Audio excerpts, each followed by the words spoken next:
Hello everybody, Anthony Gonzalez here with another weekly update. Busy week in DC, a lot going on. A couple things. Number one, we had our second bill pass on the House floor that I introduced. This one was the Battlefield Cross Memorial Act. And what this would do is ensure that our battlefield crosses are never removed from our national cemeteries. One was removed from our national cemetery in Seville. A while back, a VA employee misinterpreted a particular rule, so we're going to codify the rule and make sure that that never happens again. Really excited about that. It passed unanimously. Now we need to get the Senate in gear and then to the President's desk. So very excited about that, very big for our veterans in Northeast Ohio. Secondly, I had two bills pass out of Science, Space, and Technology Committee. One has to do with election security, which would encourage NSF and NIST, two federal science agencies essentially, to articulate best practices and standards for securing our elections. This way, every state could look to these entities as they work to secure their elections and their poll books. So very important there on the election security side. Excited to get that done. That was also bipartisan and unanimous out of committee. And then finally, a bill to study the root causes of suicides. Obviously, we've had a growing number of suicides in our country and in our district.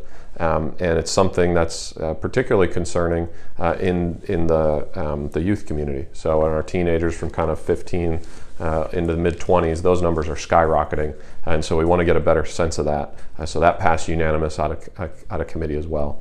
And then finally, also introduced a bill to hold China more accountable. So this is at the World Bank, and I realize this is a little bit wonky, but let me explain it. So the World Bank, we are the largest funders of the World Bank. We meaning you, the American taxpayer, is the largest funder of the World Bank.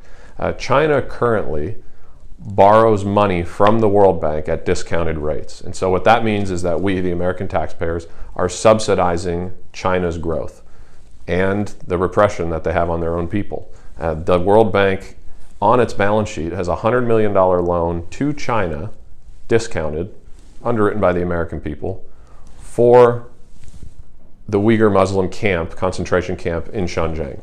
So I don't think we should be funding that at all. I don't think that the United States taxpayer should be funding China's growth story and their oppressive regime. And so what my bill would do is prevent China from being able to borrow from the bank again. I'm hoping that this will get bipartisan support, but for me, it's a key initiative on the Financial Services Committee. What can we do in that committee to crack down on what China's doing? We can make sure that the American taxpayer isn't funding their growth. Those were kind of my big initiatives for the week. And then obviously the impeachment hearings the public version of the impeachment hearings kicked off. I'll be continuing to watch those. If you want to know my stance on it, I've said it in previous videos. I'd refer you to there. But otherwise, my challenge to my staff and our office is, while this is going on, which is very distracting for Congress generally speaking, I want us to be more productive than we've ever been. And so to have multiple bills pass out of committee, to introduce new bills on China, and to see our Battlefield Cross bill on the House floor was something that was really exciting to me, and we're going to keep that level of activity up. You sent me here to work. You didn't send me here to be distracted. So that's what I'm going to do. So with that, thank you as always for allowing me to be your representative, and I hope everybody has a great weekend.